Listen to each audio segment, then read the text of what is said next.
Hello and welcome to the Sisters for Fitness Wellness Show. I'm Stephanie Gaines-Bryant. Our guest today is Dr. Unnia Pettus, and she's the author of the book, Nobody But God.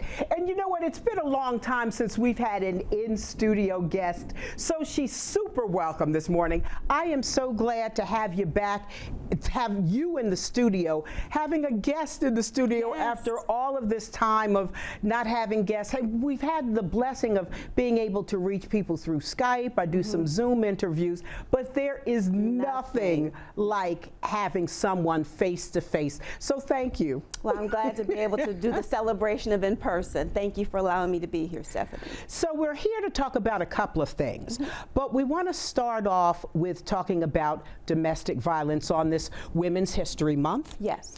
And a lot of women, especially with the pandemic, a lot of people were stuck in the house with their abuser.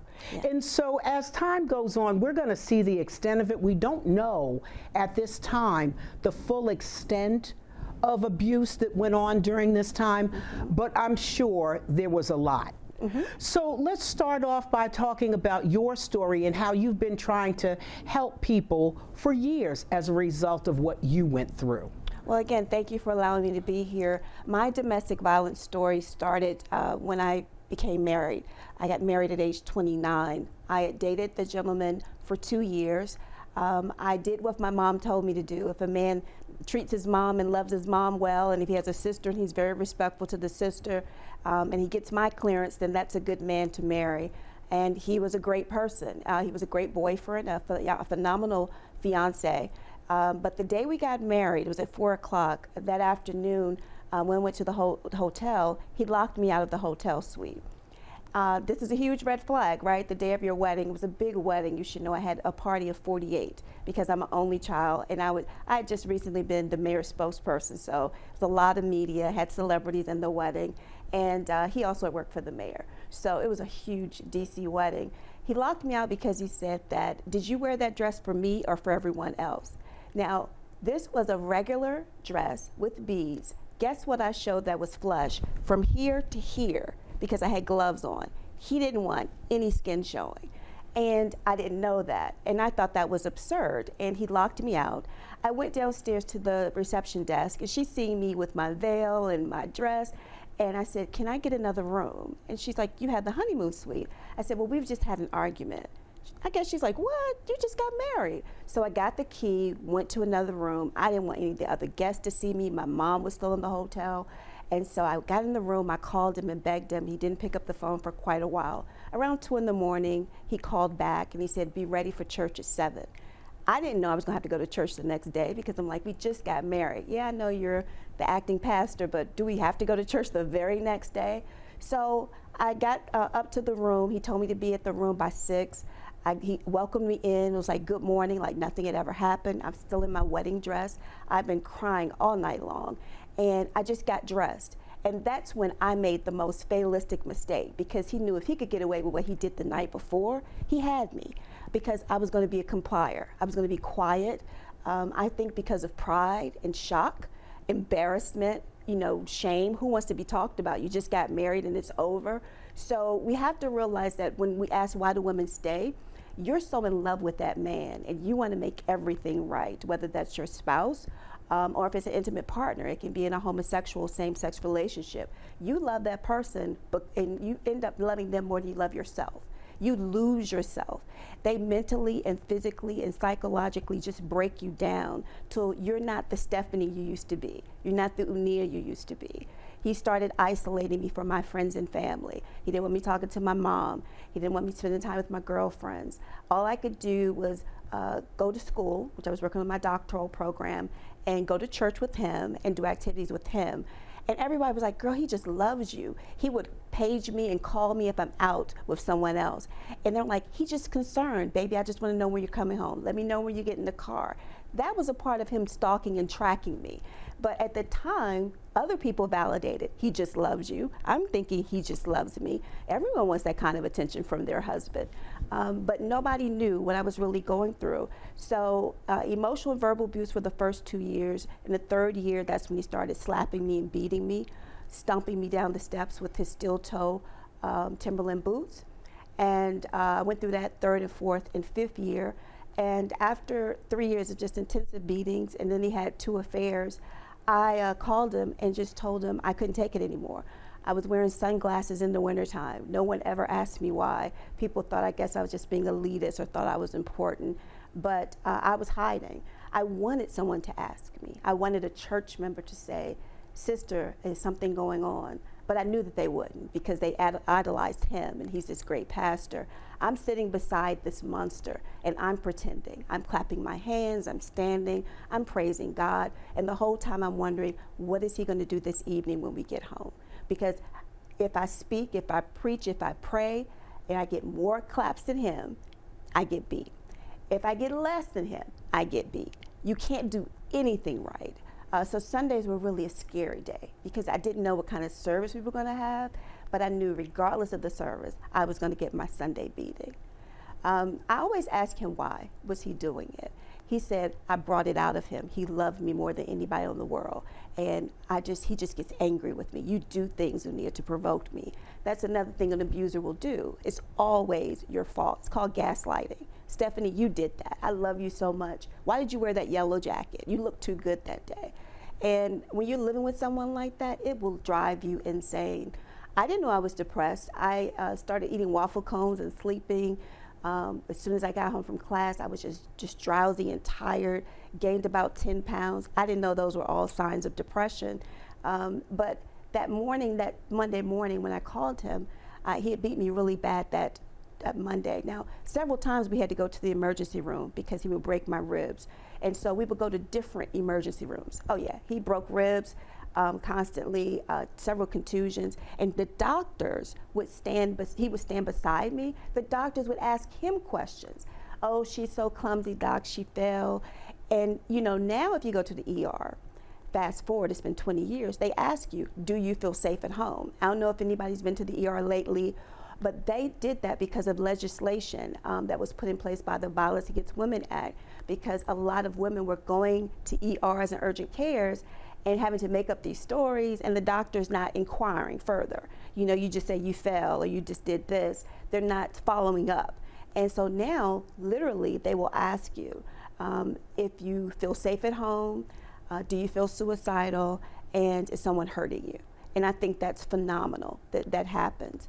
But I didn't have anyone doing that 20 years ago. So at what point was it final? Because a lot of times we leave and we come back, and we leave and we come back. At what point did you say no more? Well, the morning after, this is in the 6th year, the morning after the beating the night before, where he cracked several ribs and I could barely breathe. I thought I was going to die that whole night. He didn't take me to the ER. He would always take me, but he didn't take me. And so that morning, you know how they say when you get sick and tired of being sick and tired, like Fannie Lou Hamer says? I was sick and tired of being sick and tired. I never reported him to the police, never told a family member, friend, or anyone. I just told God and prayed it would get better. And I realized God obviously just wants me to suffer in this. This is my plight. So I called him and said, I can't take it anymore. When you come home, I'll be gone. And I never called him at work. And so he said, when I get home, I'm going to get you. That tone I'd never heard before in 6 years. So I'm like, oh Lord, he's really gonna kill me. I mean, my ribs are broken. I drove to, it was called People's Drugs back then. It's now CVS. It was in 2002. And I drove there, I got sleeping pills. He had recently had a hernia operation, so he had Percocet. And I got back home, took my bottles of sleeping pills, crushed them with his Percocet, a little bit of applesauce, did the concoction. I passed out. I remember my mom coming in the form of an angel saying, baby, it's not worth it. And I thought I looked up, and then I went back. The doctor said I was out at least 5 or 6 hours. So you took the concoction? I took the concoction. Don't know why. Everyone asked me, did you ever think about that before? I'd never thought about killing myself before. The world became so dark, I couldn't see any light. There was no light in anything. And I knew if I called my mother, she would have heard something and would have said, baby, what's going on? I didn't want anybody to rescue me. I wanted my baby to change. I wanted him to love me. I wanted him to not hurt me. I wanted to spend the rest of my life with him. So my mother couldn't fix that. Police couldn't fix that. And I figured, well, God didn't fix it, so I've got to fix it and take myself out of this. And so I want people to know that 1 out of every 4 women in America in their lifetime will have some form of emotional, verbal, physical abuse. It's statistical by the FBI. You should also know that women who are in those situations feel they can't tell their mom, their girlfriends, and all that because you'll judge them. Girl, that's stupid, you should leave. Well, I'm here to say, please don't advise them to leave without a plan. Because when you're leaving, that's when 75% of the people who are impacted by domestic violence usually get harmed the worst. Because that's when you're leaving the abuser, that's when they chase you, shoot you, kill you, because they're refusing to let, you're like property to them. They don't want their property to go. If I can't have you, then what? Nobody else can. So tell them, get a plan. I'll give you a number, it's the National Domestic Violence Hotline, 1-800-799-SAFE. 1-800-799-SAFE. Anywhere in the United States and globally, they have translators. They'll link you to local police, local social workers, local safe health shelters, and that's what my organization does. When someone calls saying they want to leave. And what's the name of your organization? It's called Nobody But God Ministries. Locally, it could be in DC, for instance, in the House of Ruth, or my sister's place will call and say, we have a young lady here. You go, you befriend them, you tell them you're going to be their advocate, you'll walk them through restraining orders, protective orders. I go to court with them. Some of them, they have been injured. I'll go to the doctor's appointment with you. Some of them have to have surgery. I'll go to surgery with you. I'm there to let you know, to be the big sister and say, you've done the right thing. You've stepped out and left. Now let's get you free. Let's get separated, divorced, get the restraining orders, the protective orders in place so you can get your finances set up, get the child in another school. Sometimes we have to change their names. We do whatever we have to do to keep them safe. Okay, so after you did the overdose, yes, what happened? He came home, he took me to the hospital, they pumped my stomach, gave me this charcoal concoction, pumped my stomach. They asked me who was the president, it was Bill Clinton. I said I didn't know. They asked me my name, they said, he says you're a PhD student, you're teaching at Howard, and you're a minister. Didn't know my name. But there was the one thing that was so great, it was a nurse. And she said, every time he would answer for me, because they would ask a question, he would answer, she said, my vitals went up. So she said, sir, can you step out of the room? And she bent down in my ear and said, what's really going on? And I started crying. And I said, he's been beating me. I said, I don't know what to do, but he's been trying to kill me. And she said, do you have anybody to call? I couldn't remember her name, couldn't remember the president, couldn't remember what I was doing. I remembered my mother's number. I said, I have my mother's number. I called my mother. I said, Mom, in the emergency room. She said, something going on with him? I said, no, he's been beating me, Mom. And I tried to kill myself. And she just screamed. It was a scream I've never heard before. I felt so ashamed. I felt so much in pain. And she came and she got me. They put me in a psych ward for 15 days. You're in the psych ward with this, it's like being in jail, I'm assuming. It's this concrete slab. They take your shoelaces, they take everything from you, put you in this outfit, and they were afraid I was gonna harm myself still, so they wrap you around, it's like in this jacket, and I feel safer than I've ever felt, because that day no one's gonna hurt me. That night no one was gonna beat me. No one's gonna tell me I was stupid, I was fat, I was ugly.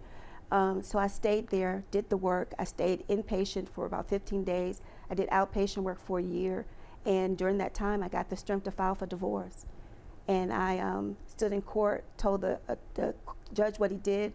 The judge, you know, didn't really believe me. It was very dismissive because I had not called the police. I didn't have documented reports.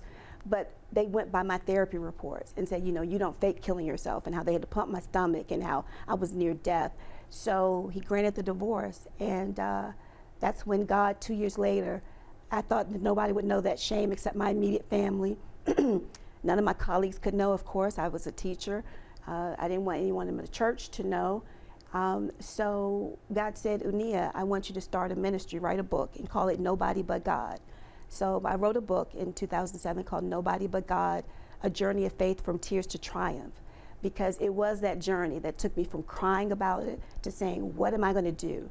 So every young lady or young man that I help save from an abuser, that lets me know I'm still here for a reason. And the ministry is based in DC, but we work for DC, Maryland, and Virginia, and I get calls nationally because I do a lot of media. And you would be surprised, a lot of parents call saying, what kind of signs do I need to look out for with my teenager or with my daughter? She's acting different. Her husband takes her away. And I said, isolation's the first thing. Isolation, then they're going to intimidate your daughter or your child. They'll say, if you say something, I'll kill you, or I'm going to hurt the child, or I'm going to hurt the dog. Whatever it is that you care about, they're going to harm. I said, then they're going to be irrational. So it's isolation, intimidation, then irrationalization. Then the last thing is the escalated incident of abuse. They're going to either hit, punch, stab, shoot, isolate them to the point where some people are locked up in houses and no one knows where they are. They tell some people that their loved one has run off and they're really in a basement. So that's what happens. This is real world. January was Human Trafficking Awareness Month. I want to tag into that because a lot of young girls are being taken off the streets, especially girls of color. And we don't see them on the back of milk cartons, and we don't hear about it. Exactly. And in you DC, know, it's huge. It is. It is because huge. We're on that 95. Yes, and they just grab them and keep going. Exactly. So I want people in this area to know, watch out for the young girls.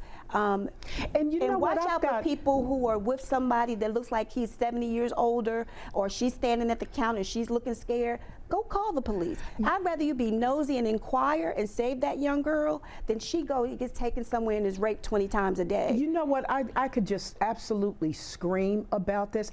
I have been screaming about this for over 20 years. Wow. How nobody cares about our young black girls. I remember I used to host the Daily Drum, and we would have shows on that pervert R. Kelly. You have no idea how many men would call and say, you don't understand, these young girls are fast and they come on to us. It's horrible. Who's the adult? Exactly. That's Who's the adult? I have been, and nobody wanted to hear it back then. It's better now, but it's not still good enough. No, it's not good enough. No, it's not. Thank And God like he you was said, there are a lot of missing young girls that nieces, nobody's cousin, looking nephews, for. Nobody's looking for them. She's fast, she ran off, all that kind of stuff. And it's just very unfortunate. But before we run out of time, I want to talk about another battle that you've been in. It's been a health battle. Yes, for 17 years. I've battled now 4 cancers. The first was in 2004, stage 4 colon cancer. This is all due to family history. I don't want people thinking I don't take care of myself.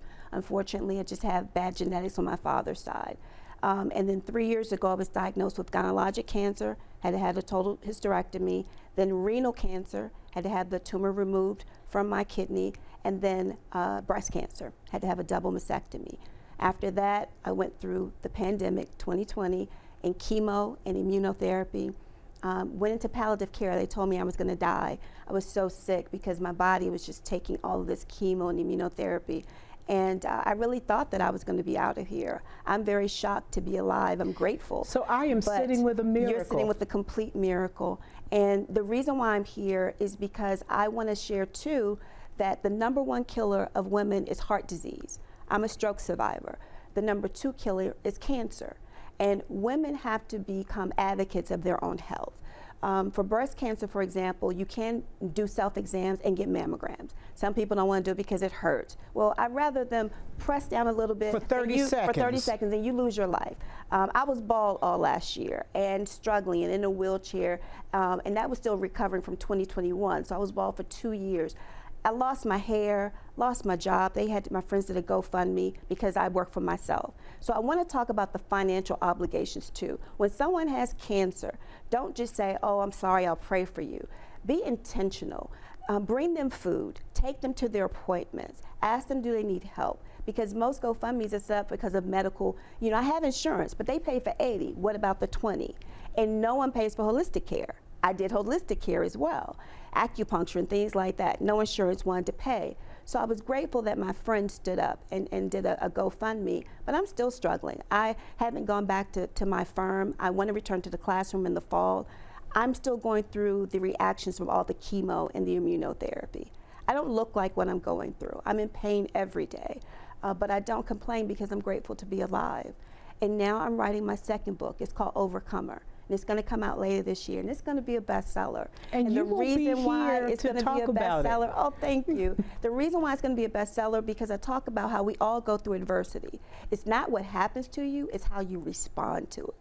And it makes nothing unique about me. I respond to it with faith and fighting and fortitude. But I want everyone to know you have to fight for you. During this pandemic, the domestic violence has risen dramatically because people have been forced in with their abusers. And these poor children have been locked in. They don't get the escape of going to school and getting their lunch and getting away. They're forced. Do you not know these children are 55% more likely to become abusers just because that's all they see mommy and daddy do? And so I want us to focus on other people. If you have a little bit of change, volunteer, give money to an organization, pick a local nonprofit. Mine is Nobody But God Ministries. There's so many in the area, and become involved in your community. Find out if you're really interested in women empowerment. This is Women's History Month. Find out about the Black and Missing Children. There's an organization called Black and Missing. And these are Black and brown young people that are missing that no one's really talking about. You know, Gabby Petito recently, everyone, and I'm all for abuse and missing. She was all over the headlines.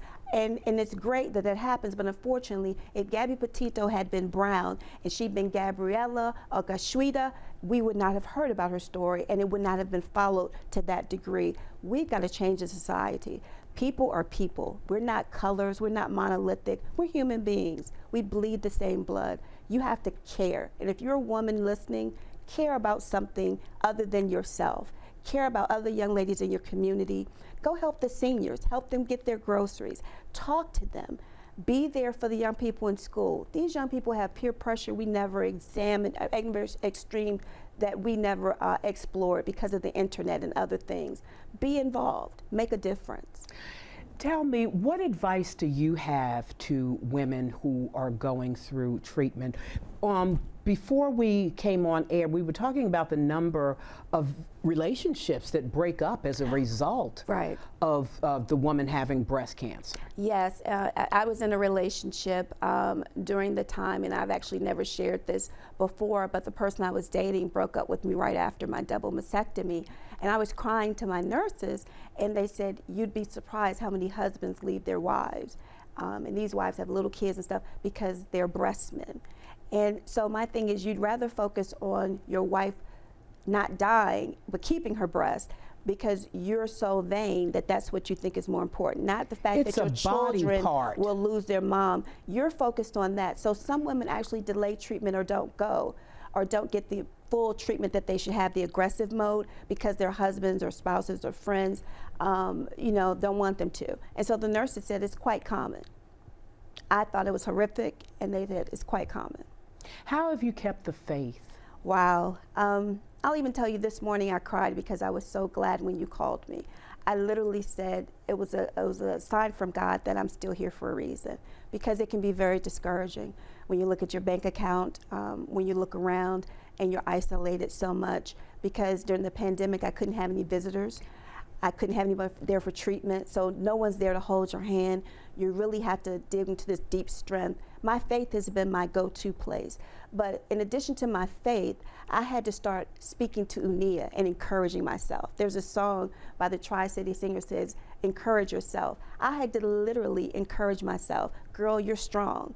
You can make it. Do affirmations. I would start in the mirror, even though I was bald. I see your beautiful hair. Queen Sheba, you're gonna beat this cancer. Cancer messed with the wrong one today. Bye breast cancer, bye kidney cancer, bye gynecologic cancer, bye colon cancer. I'm a survivor. You picked the wrong one. I would speak to it, and I would speak scriptures of life.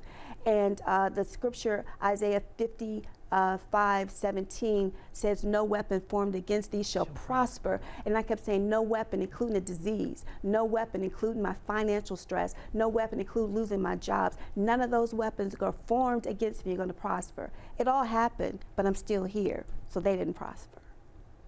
So where do you go from here? And like I said, I'm going to have you on for the Oh, please, thank you. book. I want to be a bestseller with Overcomer. I want to go back to the classroom and teach. I love students. I don't have children. I've been a godmother, but my students, I pour into them because I'm their coach, I'm their mentor, I'm there for a lifetime. And I was thinking on the way here, we didn't have anybody to pour into us the way we can pour into. Yes. I was thinking I have a one girl who was an intern, she's a woman now, but she was an intern of mine for 3 years when I was at WHUR. Okay. And now she just started her own podcast network. Wow. So, and she was like, but Stephanie, you were one of the people Yes. who poured that love into When I was me. at HUR, I still like Renee Nash and Karen Campbell, Yes. Lisa Bass, you know, and we lost gospel show, I'm thinking of his name. Patrick. We lost Yes, Ellis. Patrick Ellis. At WHUR in particular, like the interns weren't just interns. We worked and we became family. And it is amazing to still be working with people who taught you. And I always give back the accolades to them. But what I want to definitely relay is that this is a gift that you're giving these kids. Your knowledge. It's a gift to yourself too. Yeah. Because your you feel knowledge, younger when you're around them. Yeah, you're just pouring all of that into them, and it's just amazing and wonderful to see what they become. And you may not see where some of them go, but just know that you have influenced them in a positive way. Absolutely. Some water the plant, or some plant the seed, some water, some see the whole tree grow. So you might have planted the seed and might never hear from that person again, but I assure you they're blossoming somewhere and they're flourishing. And because of that seed you planted and the fact that somebody else watered it, they made it to a higher level of success than even you could have. As we wrap up our discussion this morning, one more time, give the information for your nonprofit. The information, you can go to my website. Everything's there. It's www.unniapettus.com. That's UNNIAPETTUS.com. You can follow me on social media at Dr. Unnia Pettus on all platforms. It's Facebook, Twitter, Instagram, LinkedIn, TikTok, and YouTube. Oh, I did cancer vlogs, and I won awards for that. I want to tell you, during the whole time, I didn't find on YouTube any other black women going through this and talking about being positive and going through. So I said, let me do it myself. And I received 2 major awards in October of last year. They were called the Edith P. Wright Foundation gave me a Pink Star Award 2021. And I was nominated by Renee Nash. She was a former mentor at WHUR. And I also received a Cancer Warrior Award from Sisters4Sisters, and those are both local organizations. So there are DMV locations and organizations who are working and who are giving back to us, who are being heroes. You are definitely my hero, and I am so glad that you were able to make it. Thank you. Here this morning, we've been talking to Unnia Pettus, and her book is Nobody But God. She's got another one coming out, so look for that one as well. I'm Stephanie Gaines-Bryant. You've been watching the Sisters for Fitness Wellness Show. Have a great day.